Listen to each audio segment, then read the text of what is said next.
Well, good morning, you beautiful New Zealanders, not Aotearoa-rights. Okay, well, today we're in for a bit of a treat. We're going to keep talking about the Treaty Principles Bill, and I believe it's the most significant bill since 1840. This is part 3 of a series, and in this video today, I'm going to talk about Article 1 of the treaty. Yesterday, I did the preamble of the treaty, and I explained that David Seymour's Treaty Principles Bill brings us as a nation to a fork in the road in our history. In my view, it's the most significant bill to be debated by all New Zealanders since that 1840. This bill is going to ask Kiwis whether they want to turn left or right at this fork in the road. If we turn left, we get tribal rule, we get a class society, we get one rule for Maori, one for everybody else, we get apartheid, separatism and racism. We turn right, we get democracy, equality, one law for all and a colourblind society. So if David's bill is unsuccessful, then we go further down that left-hand road. We're already on that left-hand road, by the way, but we're just going to go deeper into that road and further down that road with this bus called New Zealand.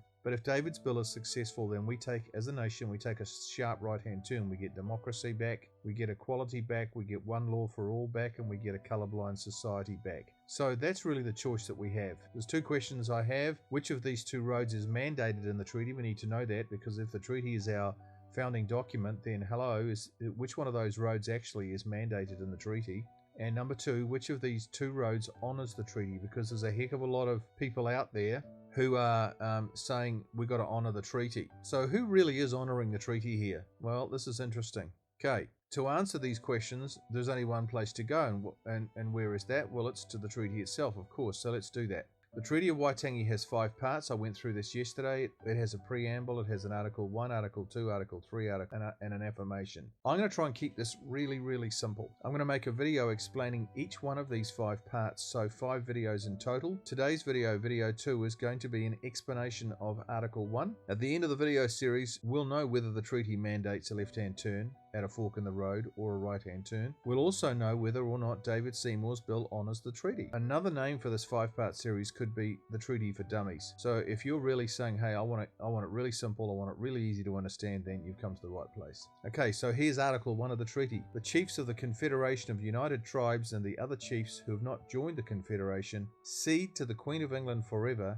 the entire sovereignty of their country. Now, this is the final English draft I'm reading from, and it's pretty much an absolute mirror image of the treaty in Maori. So if you can understand that, then you can understand the treaty in Maori. In this video, I'm going to explain the origins of this title, quote, the Confederation of United Tribes. We need to know about this. In 1834, James Busby was leading the work of the British in New Zealand. There he is, top right-hand corner of the screen. He was pretty much alone in this work. He had no police, no army, and no staff. His official title was British Resident. During 1834, the French were making moves to claim New Zealand as their own. So you had countries, European countries like the Spanish and the French and the British and others, who were sailing the seas of the world looking for new colonies, and the French were one of those. In response, Busby hurriedly gathered 34 Northland chiefs together to form what they called the Confederation of United Tribes. They just gave it a name. The chiefs signed a declaration that New Zealand was a sovereign nation under the protection of Britain. Today, this agreement is called Hei Whakaputanga by Maori. In 1834, this document was waved under the noses of the French. Busby was effectively saying to the French, quote, you can't claim New Zealand, it's a sovereign nation under the protection of the British. Go away. Now, esteemed historian Dr. Bain Atwood, there he is, states, quote, Busby had to create a fiction, and I put that in red because that's important, that New Zealand was in fact an independent state because he, Busby, would neither assert British sovereignty over New Zealand nor native sovereignty. In other words, really, Busby couldn't say that New Zealand was a sovereign British state, nor could he say that it was a Maori sovereign state. The British government only recognised this document for what it really was, a fiction created to stave off the French. New Zealand historian Michael King called this gathering of chiefs, quote, a contrived ceremony. So really, it was just a joke to get rid of the French. Here is an important guy, early pioneer Edward Gibbon Wakefield. He wrote this about that agreement and that gathering of those chiefs. The new government, i.e. the Confederation of United Tribes, was found so unreal that no meeting of the Confederation chiefs ever took place after the first meeting, nor was either the Confederation or the Declaration of Independence or the national flag even known to any of the native tribes out of the small peninsula, which forms about a 12th part of the country. In other words, this little Declaration of Independence, this little group of chiefs, was only a tiny number of chiefs in the top of Northland, and nobody else knew what was going on. So how could it be a declaration of independence for the whole of sovereignty for the whole of New Zealand? Couldn't. Honestly, it was a joke. Dr. Atwood goes on to say the declaration has been misunderstood in recent times and has assumed badly overstated historical significance. He says, mate, we just lost the plot with this document. What is he saying? He's saying that the Declaration of Independence is not to be taken seriously today. That's what he's saying. It's best just to remember it as a created fiction to ward off the French, an 1835 event in history. It was only recognized by King William in this way, that is all. Dr. Atwood states, quote, 3 months after drawing up the declaration, he, Busby, abandoned it. There's the reference. So it was abandoned. So why did the British refer to this confederation in Article 1 of the Treaty of Waitangi? Why did they do that then? First, the British in 1840 sought the signatures of those who'd signed the 1835 declaration just to close the door on possible comeback later. Interestingly, which is exactly what is happening today. The Confederation document, secondly, was still in circulation among a small number of Maori in 1839, by which time 52 chiefs had signed it. There's the reference. Historian Dr. Matthew Wright says, quote, the declaration was accepted by the Colonial Office to the extent that its signatories were sought, and they got them all, for the Treaty of Waitangi, which superseded it. You see?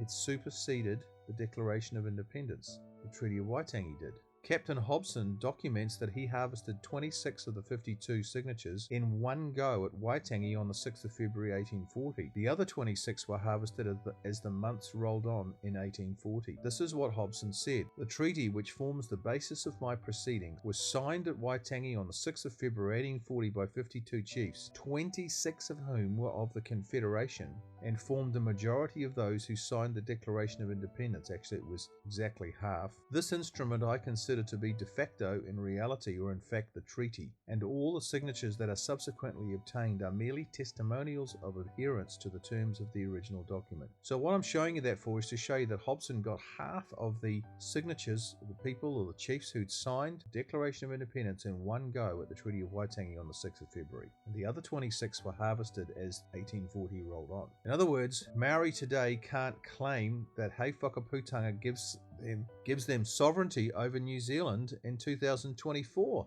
This idea is a complete nonsense. It's out of sync with reality and historical fact. I've just shown you. Those who hang their hat on it are delusional. Here is one of those people, a person who is delusional about the place of Hei Whakaputanga today. Watch this. So you have to fact check everything the Maori activists are saying, because most often it's just BS. Watch this.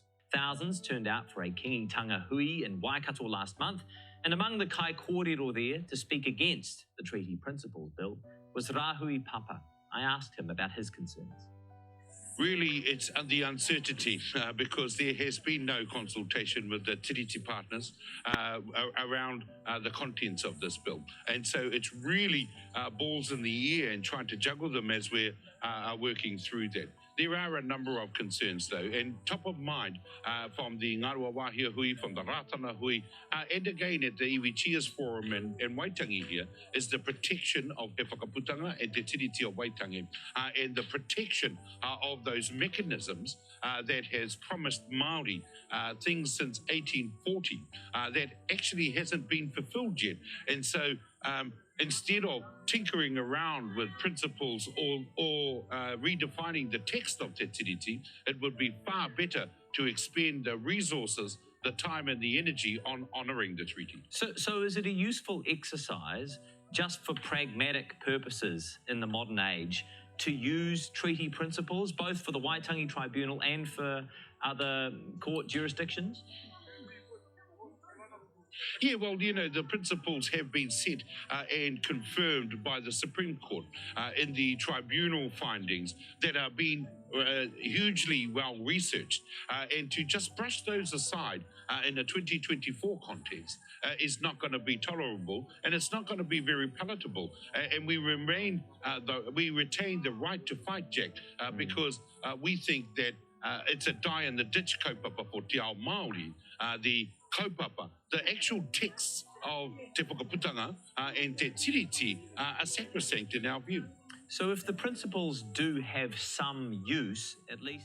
Okay, guys, let's wrap this up. Notice how many times this man mentioned Hei Whakaputanga, which is Maori for the Declaration of Independence, as a sacred document. He said it twice. So he's so delusional, and he does not know his history. It is not a sacred document. It was a fiction invented by Busby to stave off the French. This is not my opinion. This is the opinion of the best scholars in the world. Try and remember the key facts. There are only three. That 52 chiefs signed the Declaration of Independence. All the chiefs who signed the declaration also signed the treaty, so the former was superseded or cancelled out by the latter. Hei whakaputanga has no relevance to influence political decision making today. See you tomorrow for the second part of Article 1. Thanks for watching. Please like this post, share this post, and comment on this post. It really helps us. See you tomorrow. Please share this video with everyone everywhere. The mainstream media should be reporting on the issues I am raising in these videos, but they're not. Why aren't they? Well, they're corrupt. Why are they corrupt? They are collaborating with Maori activists. There's no doubt about that. In the final analysis, the people of New Zealand, that's us, have ultimate power, not the politicians. Did you know that? The people can kick out the people in power and they can put them into power. How are we going to do that? Well, awareness is the key to change. If enough people in New Zealand become aware of the issues I am raising, we can save this beautiful country. So share these videos everywhere so that come the next election, we can vote the right people in and kick out the people who are destroying New Zealand.